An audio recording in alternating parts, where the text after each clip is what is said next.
तर पहिल्या प्रथम बघूयात ओसीडी म्हणजे काय. ओसीडीचा लॉंग फॉर्म आहे ऑब्सेसिव्ह कंपल्सिव्ह डिसऑर्डर.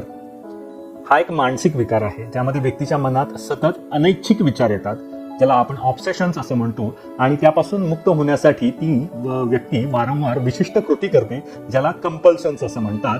या विचार आणि कृतीमुळे मनोरुग्णाचं किंवा त्या व्यक्तीचं दैनंदिन आयुष्य हे प्रभावित होत असतं. या विचारांमुळे त्या व्यक्तीला तणाव येतो आणि ती विचार टाळू शकत नाही.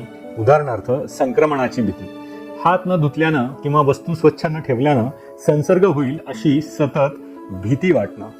व्यवस्थेचा अतिरेक म्हणजे परफेक्शनिझम, घरातील वस्तू एका विशिष्ट क्रमाने न ठेवल्यास प्रचंड अस्वस्थता वाटणं. नकारात्मक कल्पना, काही वाईट घडेल असं सतत वाटत राहणं, जसं की मी गॅस बंद केला नाही त्यामुळे आग लागेल. तर ओसीडीच्या ज्या मुख्य वैशिष्ट्ये आहेत त्यापैकी ऑब्सेशनचे हे काही प्रकार झाले. दुसरं आहे कंपल्शन्स म्हणजे वारंवार केल्या जाणाऱ्या कृती.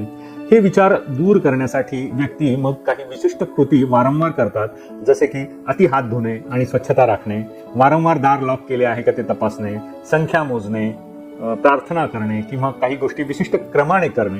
आपल्या सर्वांना आयुष्याच्या वेगवेगळ्या टप्प्यावरती हा अनुभव आलेला असेल. आपल्या मनात कोणती भीती असेल, काही वाईट होणार असा विचार असेल, तर आपण त्याचा संबंध एखाद्या गोष्टीशी जोडतो आणि मग ती गोष्ट तशी नाही झाली, म्हणजे चप्पल अशी प्रकारे नाही ठेवली तर काहीतरी वाईट घडेल, मी असं नाही पूजा अर्चना केली तर काहीतरी वाईट घडेल, मी देवाच्या इतक्या वेळा नाही पाया पडलो तर वाईट घडेल, किंवा इतर अशा त्या संदर्भातील गोष्टी. तर ओसीडीचा प्रभाव कसा असतो. ओसीडी असलेल्या व्यक्तींना हा सतत तणाव जाणवतो आणि त्यांचा वेळ आणि ऊर्जा या सगळ्या विचित्र सवयीमध्ये खर्च होऊन जाते. त्यांना मनाचं असा मोकळेपणा कधीच जाणवत नाही, कायम ते तणावाखाली असतात.